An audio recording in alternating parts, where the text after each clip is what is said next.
Hello. Hello, everybody. Today we will start a discussion on linear stability analysis in fluid mechanics. This is a prerequisite to understand what happens in a galaxy, how the structural stability in a galaxy works. So, let us first go through this today and then we'll look up on the structural stability, spiral structures, etc., in the context of a galaxy. So, first we ask the question that what is a fluid? That of that we study the stability.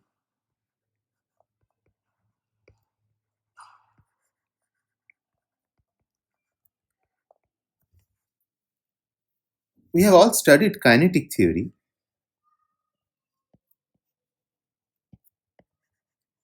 which deals with a gas or it can be a liquid also. Both gas and liquids are fluids. And the kinetic theory tells you out of the random motions of the gas, you can also use the more advanced form of kinetic theory, statistical mechanics, equilibrium statistical mechanics, to find out the macroscopic properties.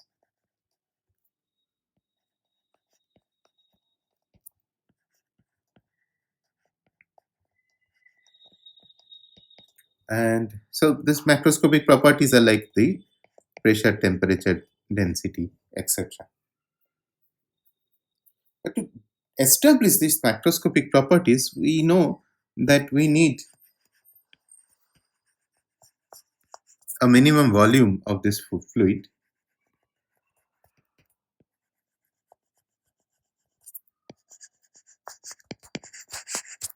and the minimum volume of the fluid, roughly we can say, is of the order of lambda cube. Lambda is nothing but the mean free path. I just write MFP here. Okay. So if I have sufficiently large volume compared to lambda cube, or this should not be, this is much greater than lambda cube, then I can define this properties called rho t and p. But then you realize that if you, so say this is 10,000 lambda cube, the volume where you are defining rho t and p, but you move away from that, then these things can change. For example, we define a temperature inside the room, outside under the sun the temperature is different, etc. So if I, for sufficiently large volume,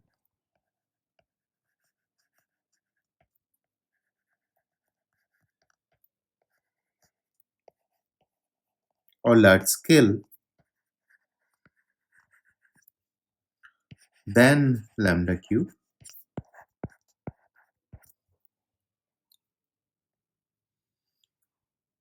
rho tp, this type of properties can change,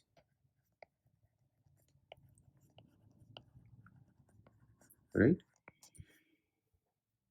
So this is the physical understanding of the system that we have about the macroscopic quantities. So now we can bring in the definition of a fluid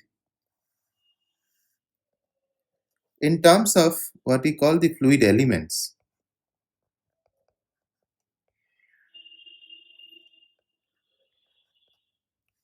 So what are the fluid elements? A volume,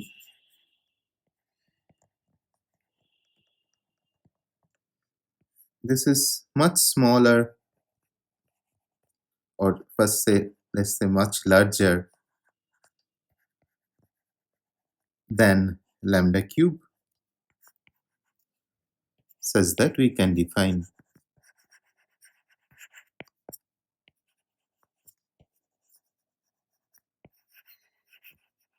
the macroscopic properties.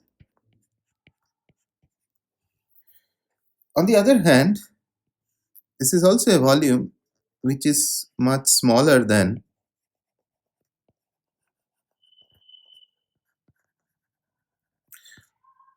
the dimension of the entire system.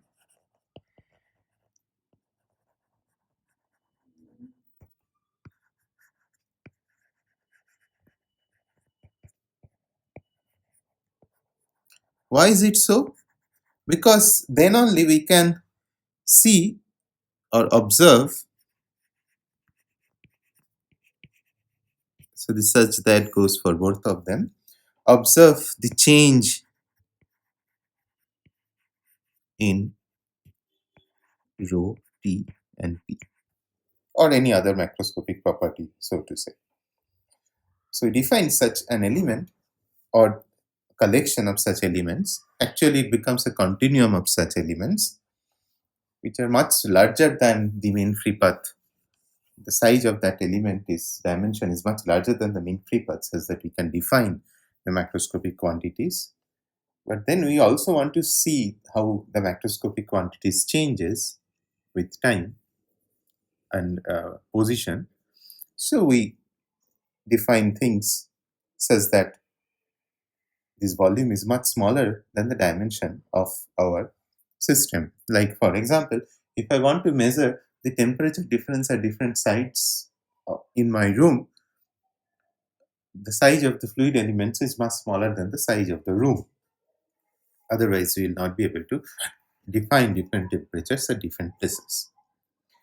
Now, this fluid elements, so this is what we mean by a fluid. And such fluid elements kind of works, and I put that work in inverted comma within quotes as it is said, as particles of fluid.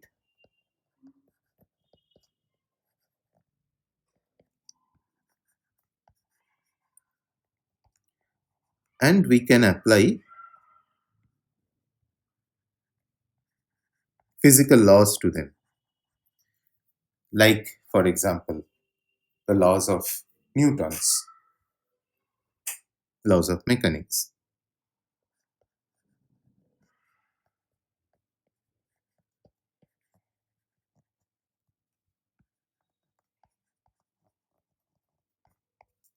Okay, now we will be dealing with a very special type of fluid here for this discussion, and this type of fluids are the one which does not interact with itself.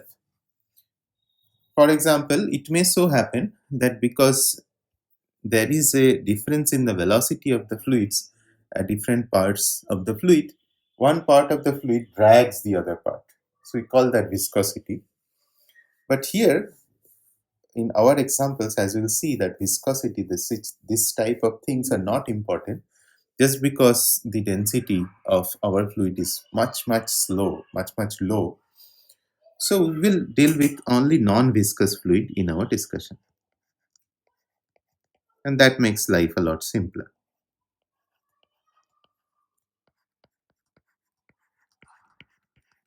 Now, in the following discussion, I will not derive a few things, and I will also assume you already know a few things. We can discuss any doubt that you have otherwise. So, we want to discuss the dynamics of non-viscous fluid. Okay. Now, to discuss the dynamics of the fluid, so we talked about that small volume which we call the fluid element. Let us now place the volume in a coordinate system. So we define the coordinate system like fixed at a certain point. So this coordinate system is somewhere in the ground, somewhere you have fixed, maybe on in the universe somewhere you have fixed this coordinate system. O is the origin, and then there is this fluid element which is going around. Position of the fluid element is r at a time t. The fluid element can have a velocity which I call v, and you can see that the velocity can change with time, and the velocity of the fluid elements at different places can also change with the position where it is. So I call it v as a function of r and t. So that's one attribute to the fluid element. So if I write other attributes,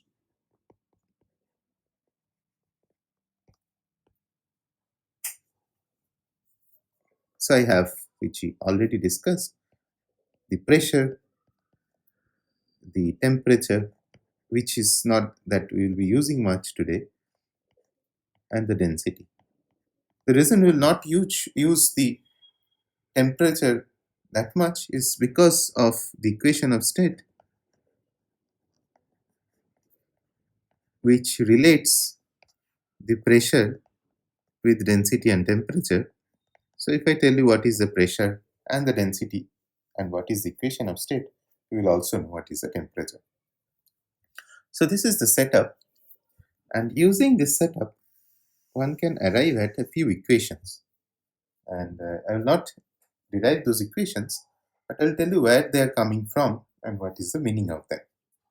So the first comes from conservation of mass.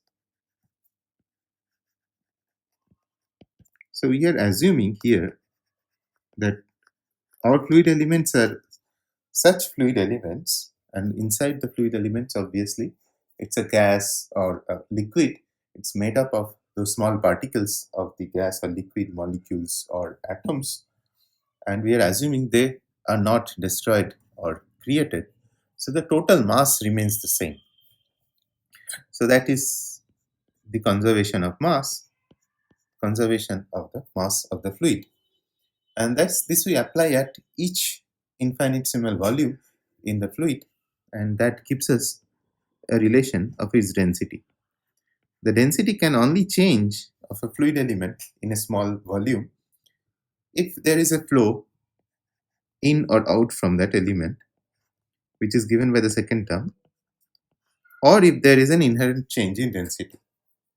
So this equation essentially tells you that, and the total change should be zero because you cannot create or destroy the mass of the fluid. So this is something that you have seen in electrodynamics also. This is called continuity equation. In case of electrodynamics, it's a statement of the conservation of charge locally. Here it is a statement of conservation of mass locally. Okay. Next, this fluid element that we see here will also conserve, will also behaves as it will behave like a particle. It will has to follow the Newton's laws. So I should also have a conservation of momentum for this fluid element. That is essentially the Newton's second law. We write it in terms of the rate of change in velocity. That is essentially Newton's second law. We write it in terms of rate of change in velocity.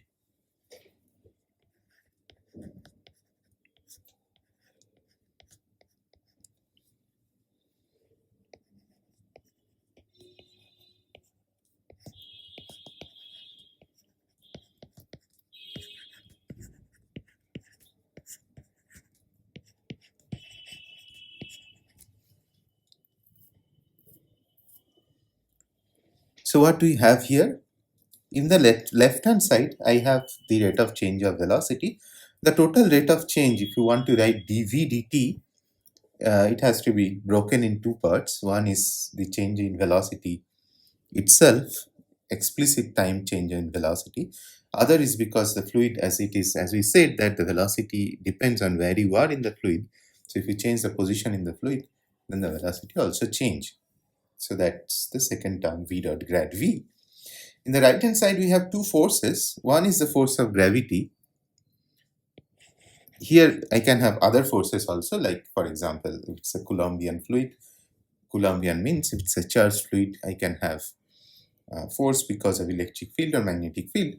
Here it is only gravity because we will be mostly dealing with large objects which are charge neutral. So the gravitational acceleration, as you know, is related to the gravitational potential this way. So that is our term for gravity. The other term is coming from the pressure difference, and this term also we saw when we were dealing with stellar structures. We had a term coming from pressure difference in the two parts of it. And the gravity term, remember, I can take a gradient of g. So if I take a gradient of g,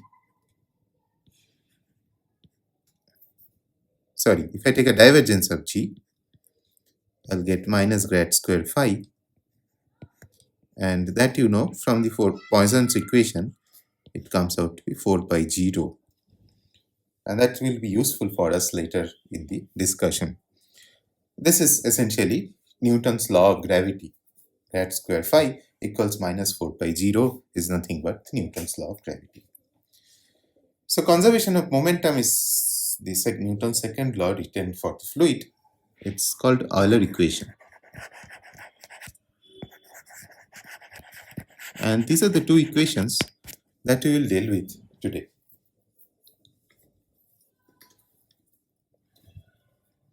So given that we understand the dynamics of the fluid through these equations now, let us ask the question that what do I mean by a dynamical system to be stable or not? And I will not go through in detail in the discussion, but we'll go through the gist of it, the basics of it.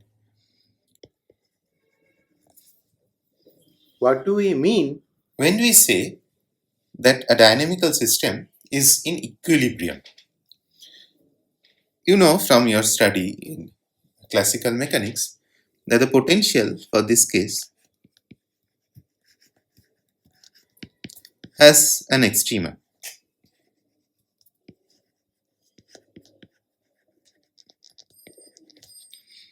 If the extrema is a minima,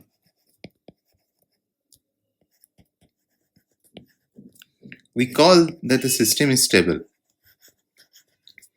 Why it is so? And very simple example, widely used example. I have a ball, and say I start with a small marble at the bottom of the ball. It's in equilibrium, that we know. It is not moving. That's the proof that it's not in equilibrium. It's in equilibrium. If I move it a little bit this way, because if you look at the potential of the ball, which has the shape of the ball here, the potential is minima at the bottom of the ball, where the equilibrium also is. It will be a stable equilibrium, and the ball will try to come back to the bottom. It may go to the other side and oscillate a little bit until the friction takes over and let it rest at the bottom. So that's a stable equilibrium, which comes when the potential has a minimum. If it is as a maxima, I can still have an equilibrium, but it will be an unstable equilibrium. And it's very simple to see. Just you invert the ball and put the ball at the top. Well, there it is in equilibrium. If you can keep it exactly at the top, the gradient of the potential is 0 there. But if you move it a little bit, it will fall down. So that's why it's unstable. It doesn't stay in the equilibrium if you move it a little bit, or if you give it a little perturbation, so to say. Okay, so that is what I mean by the equilibrium of an dynamical equilibrium of a system, and that is what I mean by stable and unstable equilibrium. So we will consider now a fluid in equilibrium and try to see what is the condition, or how can you say that a fluid is stable in stable equilibrium or in unstable equilibrium.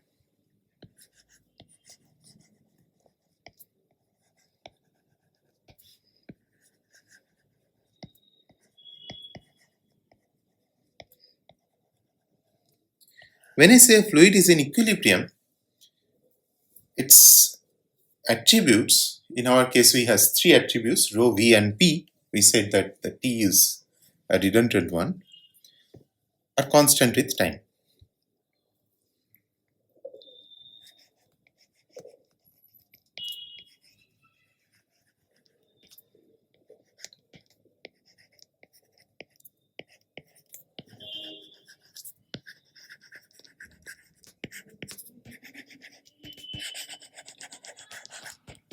Right? So we take a special case.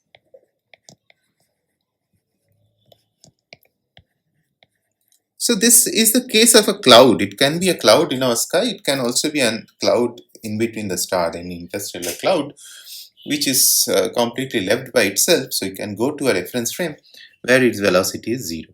So we call the constant time attributes, so the equilibrium attributes as v0, this is 0. And rho is rho 0, p is p0. Okay, so this is my fluid in equilibrium. Remember just what is P? So pressure, what is the reason for pressure? Pressure arises because of random motion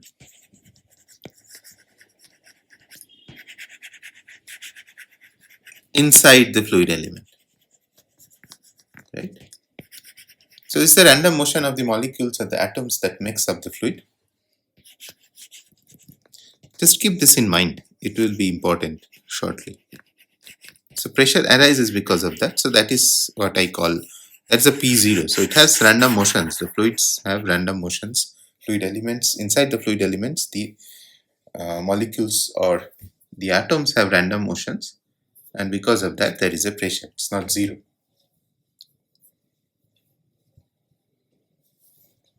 So what will be my equilibrium fluid equations?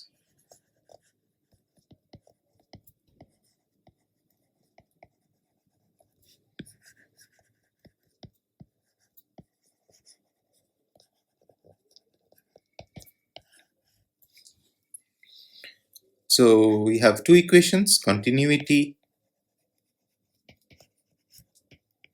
and it's very trivial because if I look here for the continuity equation, all the term in the continuity equation are 0. Del rho del t is 0 because rho is not changing with time, and anyway v0 is, we have taken 0, so this entire equation is 0. So let me still write del rho 0, this is the meaning of the equilibrium, this is equals to 0.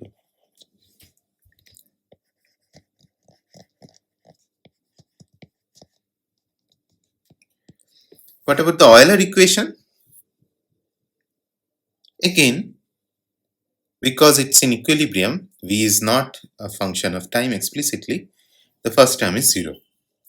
Del v del t is 0. In the second term, you have v0 dot grad v0, because v equals to v0, but v0 is 0, so that second term is also 0. So the left hand side of the Euler equation is also 0. In the right hand side, we get grad p equals g times rho 0.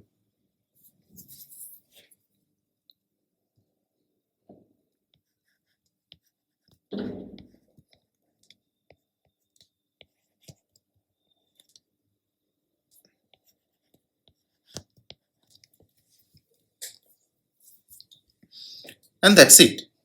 These are the two very simple equations for the fluid. Now, this tells you that in the equilibrium condition, the fluid will follow these. But you should go further and ask the question: is this a stable equilibrium or unstable equilibrium? And for that, we should do what we call a linear perturbation.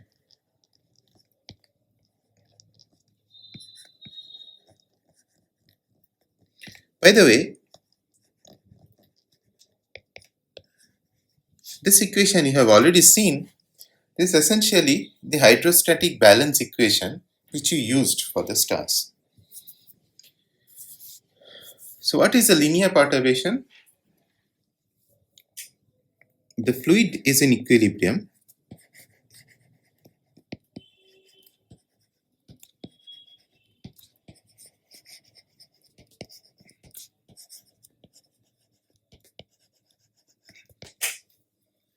All the attributes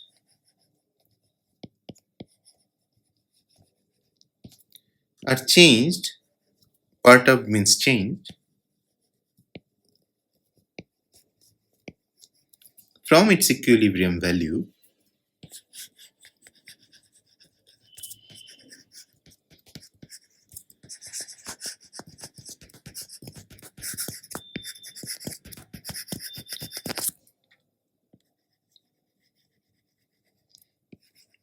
by a very small amount.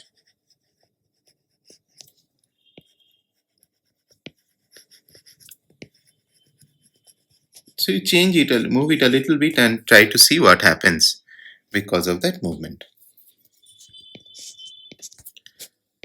How small? Such that only linear orders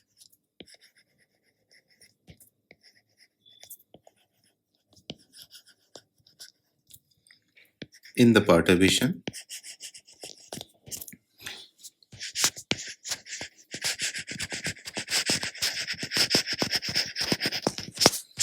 is important. So that's why we call a linear perturbation.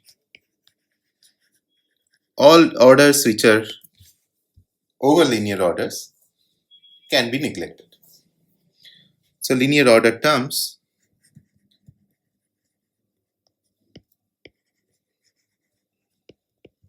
means that if I have any fluid attribute A, this now I can write it as A0 is equilibrium value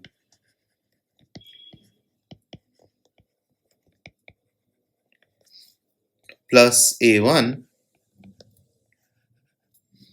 which is the linear order. Okay, so A1 is like my notation for the linear order. So if we go around, so I have rho, which I can write as rho 0 plus rho 1. Remember now this linear order values can vary with time. That's why we say that we are perturbing. The velocity is v0 plus v1, but v0 we have taken for this particular example, we have taken it to be 0. Pressure is p0 plus p1. p1 can be a function of time. And phi, which is not something new, but let me just write it as phi 0 plus phi 1. Not something new means I can get it from rho. How do I get it from rho? So the relation between rho and phi is through the Poisson equation.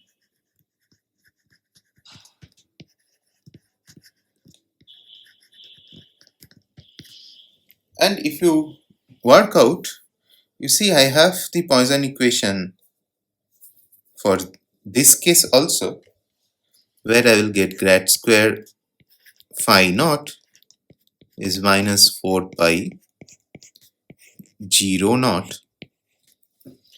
And now I have to add phi naught plus phi 1. I have to add phi 1 to phi naught. Similarly, rho 1 to rho naught. So because these equations are linear, the Poisson equation is linear, I'll get exactly same looking equation for phi 1 and rho 1. So the Poisson equation is phi 1 is, or grad square phi 1 is minus 4 pi Newton's constant g, gravitational constant rho 1. We also know that if I have a pressure perturbation delta P over a mean pressure of P, it can be written in terms of the density perturbation this way, where gamma is the adiabatic index for the gas, for the atoms and molecules of the gas.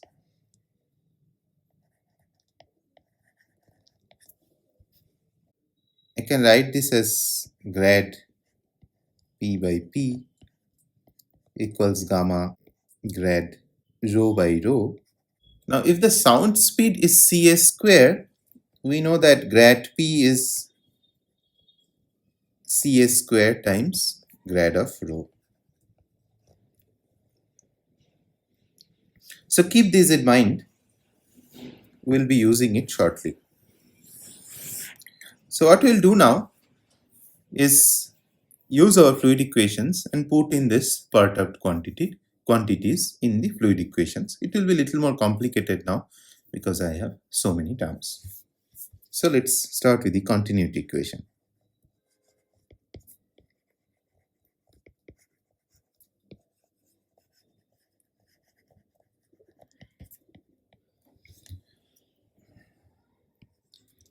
So let me write the continuity equation first. Del rho rho t plus divergence of rho v equals 0. Now break into rho 0 and rho 1, v0 and v1.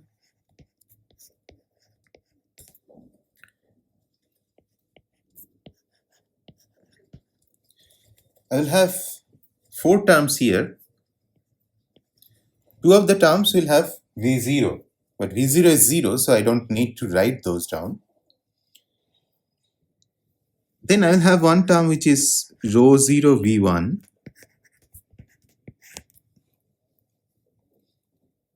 but then I will have another term which is rho 1 v1, but see, rho 1 and v1 both are perturbed quantities.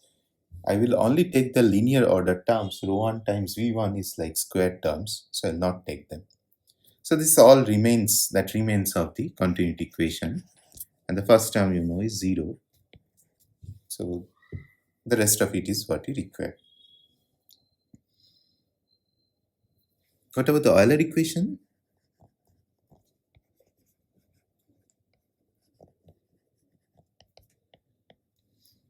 Again, let me start by writing the equation in terms of v itself.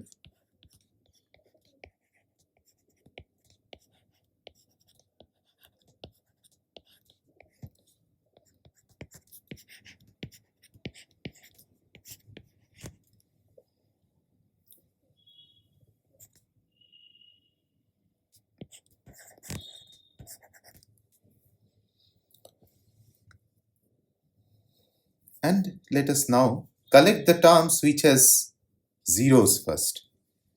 So the terms which have zeros first, let me write them with white, or let me write them with some other color.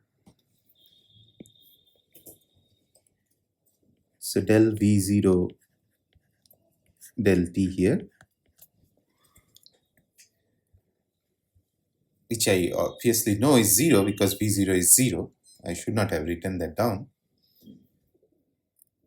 Let us keep that.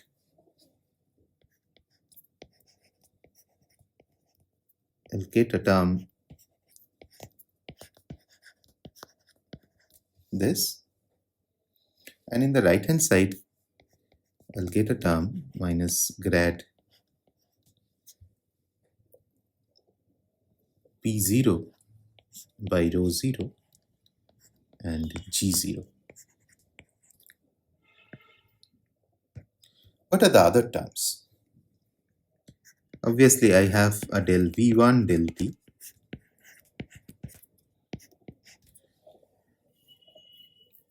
and now if any one of these two v's are v0, then I will essentially get 0. I'm not writing that down. And if any one of these are, or both of these are v1, which is the only term which survives because all v0s are 0. But you see, in that, for that type of term,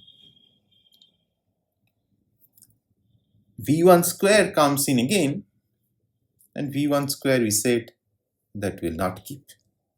So that term is also 0. So the left hand side I don't have anything else. What about the right hand side? Right hand side I have minus grad p1 by rho 0, and I will have g1.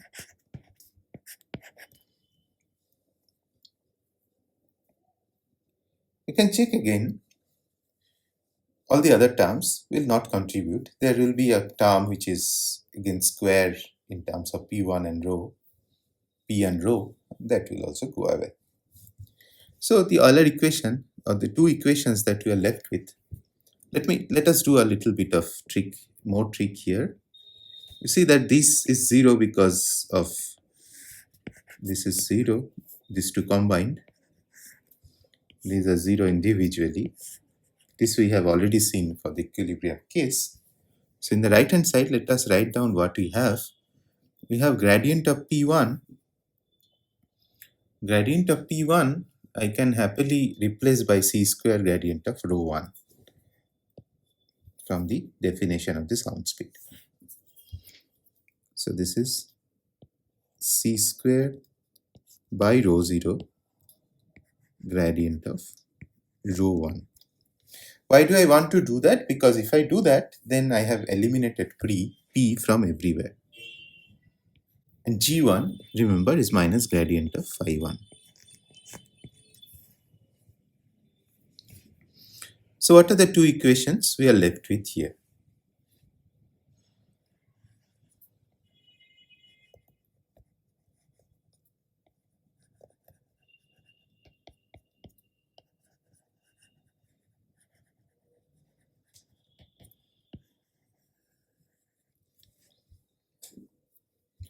The perturbation equations are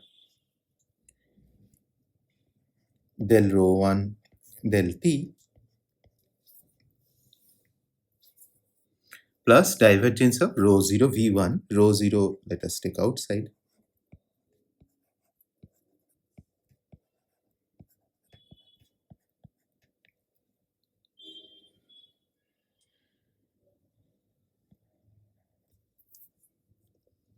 and from the second one we have del v1 del t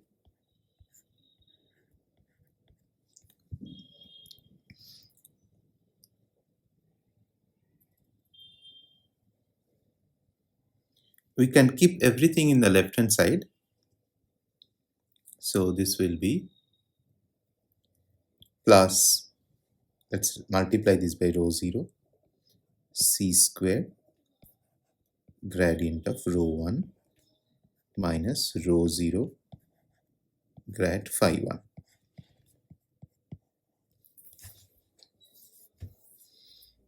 Okay. So I have these two equations. You see, along with this, I also have, remember, that grad square phi 1 is minus 4 pi g rho 1. That also I have. And you see, I can eliminate phi 1 using the third equation. And I can also eliminate v. I should be able to left with only one equation, which is on rho. Okay. So let us try to do that. Now to do that, we observe that I have a term here which is rho 0 divergence of v1, and I have a term here which is rho 0 del v1 del t. So if I take the derivative of the first term, first equation, then I will get del 2 rho 1 by del t2 plus rho 0 is not a function of time, and these derivatives are all partial derivatives, so they will interchange with each other. This equals to 0. And if I take a divergence of the second term, then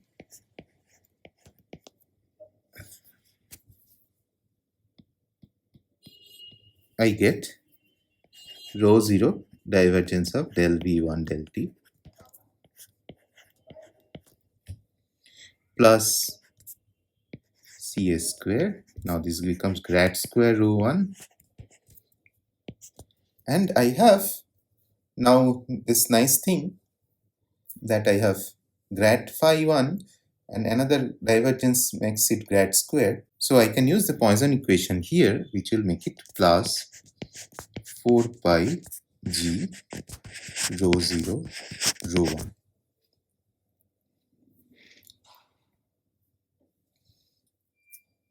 And you see that this term and this term is same, which is telling us that we can combine these two equations. So we get is a kind of wave equation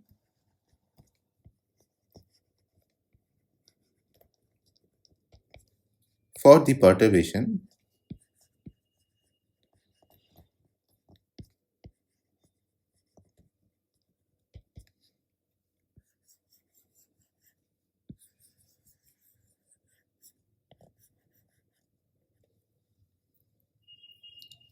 which is let's see, del 2 rho 1 del t2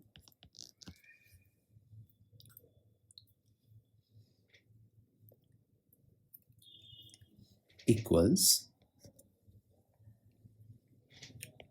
Cs square grad square rho 1. So that is exactly a wave equation. That's the equation of the sound wave essentially.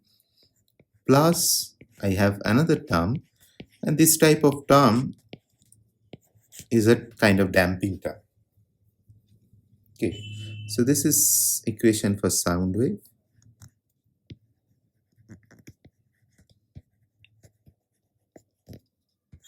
This is a damping, which is, if very large, either will kill the wave, will basically kill the wave. Okay. This is sometimes also called the Jeans equation, because from here James Jeans first discussed about the formation of stars from the interstellar medium. So it's a linear equation. You also see that it's a linear equation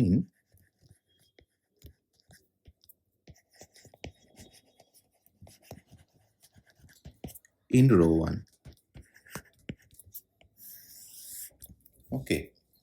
Now the question is that how do we check for stability for such rho 1? So what we have got, so let me recapitulate a little bit. We started with the fluid. We looked at its equilibrium condition, and then we perturbed the fluid a little bit, and perturbation was a linear perturbation, and one of the linear perturbation was rho 1.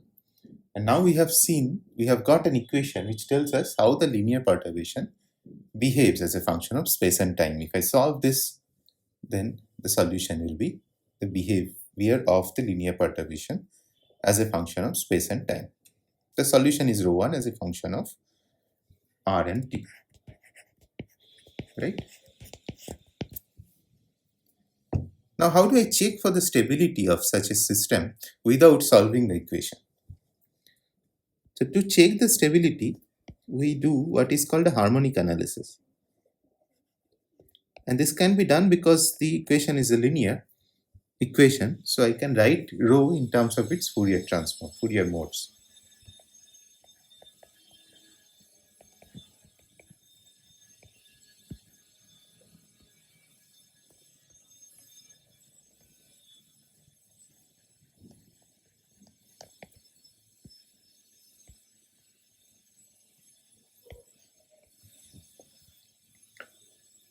So rho 1 can be written in terms of all its Fourier modes, and I'm using this normalization. It can be something else also for the Fourier transform. D cube k is a three-dimensional integral in k, and then I have e to the I k dot r minus omega t. So it's a space-time Fourier transform of rho, as you always do. So I call it rho 1 tilde, says that tilde is to differentiate it from the original rho. Okay. Now you know that we can write the solution in this way. So why don't we put the solution back into the equation and see what we get? So what we'll get is the dispersion relation for this wave. And the dispersion relation is a relation of, it tells you how the omega changes with k. Okay. So omega is the, remember the omega is the time oscillation of the wave, gives you the time oscillation of the wave, and k gives you the wave number, which is the wavelength of the wave. How these two are related comes from the dispersion relation, which essentially comes from the equation. So if I put this back into the equation, you will see that first I have to do the time derivative twice, which will give us I square omega, which is minus omega square, I square omega square, which is minus omega square, and then I will be left with this entire thing which I am not writing.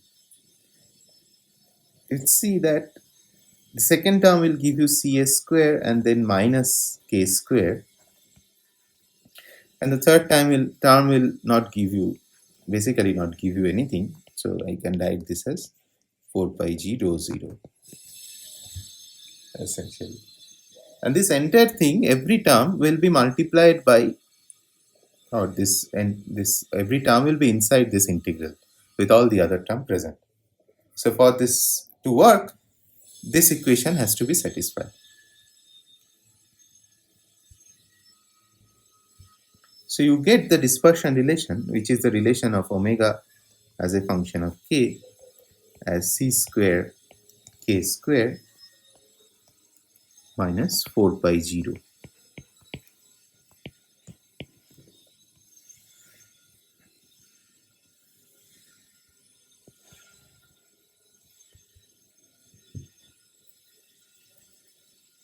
Okay. Sometimes, or because of genes, so this analysis is called genes instability.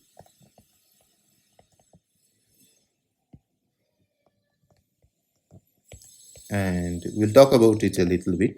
It's a very nice example, and obviously next day we'll do a little more difficult example where we'll not work out everything explicitly. That will require us to do calculation for a few hours, but we'll see the gist of it.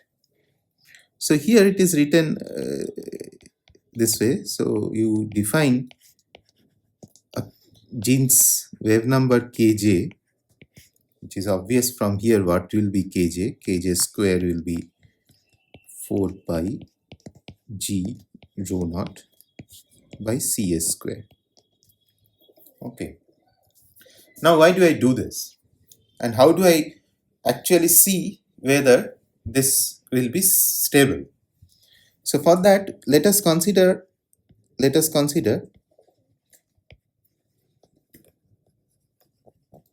one k mode. One k mode means the value of the k I have fixed. Okay. So for one k mode, my rho is the amplitude of that k mode times e to the I k dot r minus omega t. I can also write it e to the minus I omega t, right? Let's ask the question, what if is omega square is greater than 0? So if the omega square is greater than 0, that essentially means omega is real. This term is an oscillatory term.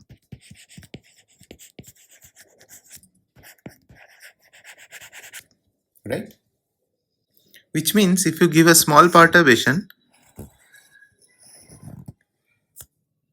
remember that for the ball when it was in the stable equilibrium, it will oscillate once you bring it a little up from the stable equilibrium. That is what will happen if omega square is greater than 0 or omega is real. So this is the case of stability.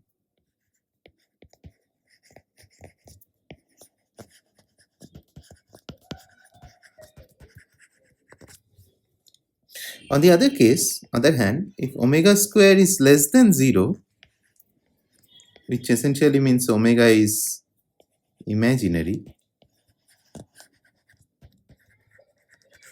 the equation still holds, but this becomes like e to the plus or minus, depending on the sign of the omega, alpha t, where alpha is I omega, a real number,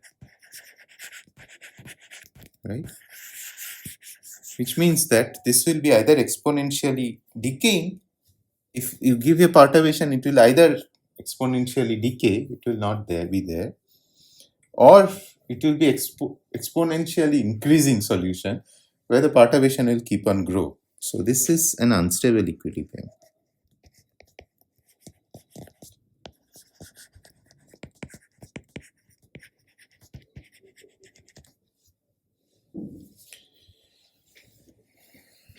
So bottom line is that for stability,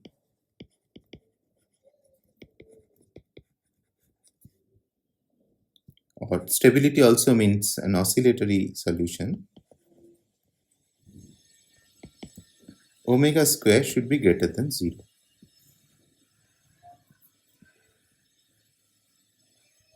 Okay.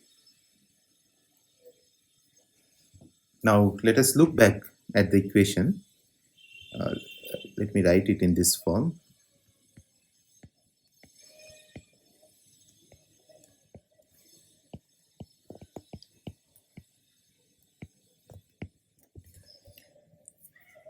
Let's see what is trying to happen. So I have a cloud. Okay. Cloud means it's a little over density over a background. So that is the cloud itself is the perturbation. We are asking the question, if I create such a cloud, will the cloud stay as it is? Or because of gravity it will start to collapse, right? You see the gravity term which is here, this try to make omega square less than 0 because this term has a negative sign. So the gravity will definitely try to make it unstable, it will try to make it collapse. But then there is pressure. So remember, this term is coming from the pressure. And remember, I said that the pressure is governed by the random velocity, which is also the reason for sound in the medium. So this term is trying to make omega square greater than 0. So it's the pressure which stops from gravitational collapse. So these two are competing each other. If you don't have any pressure, it will inevitably collapse. We also wrote this in terms of the Jeans wavelength.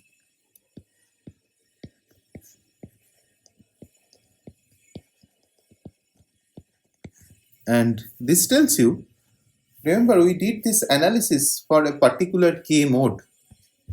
So it is not that all K modes will be stable or unstable. This tells you that if my K is greater than Kj, I have stability.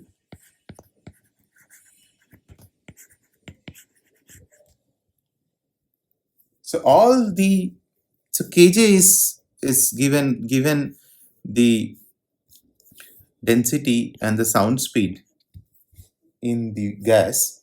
Kj is a fixed number. Inverse of Kj gives you a length scale. So if K, the length scale that you are looking at, or the wave number that you are looking at, is greater than Kj, then you will always have this structure stable. K greater than Kj also means that the corresponding length scale, or if I say wavelength, is less than lambda j. So all structures of smaller than the lambda j, which is called the Jeans wavelength,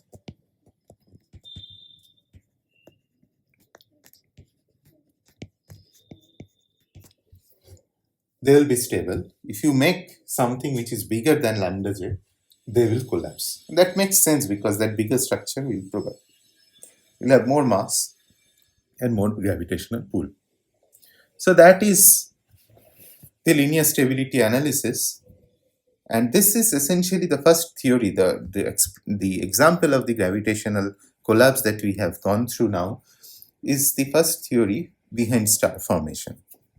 And it has evolved, the star formation theory has evolved since then, but this is the first theory given by James Jeans for star formation. So the basic is the following. You write your fluid equation for the particular fluid you have. You go to the stable solution.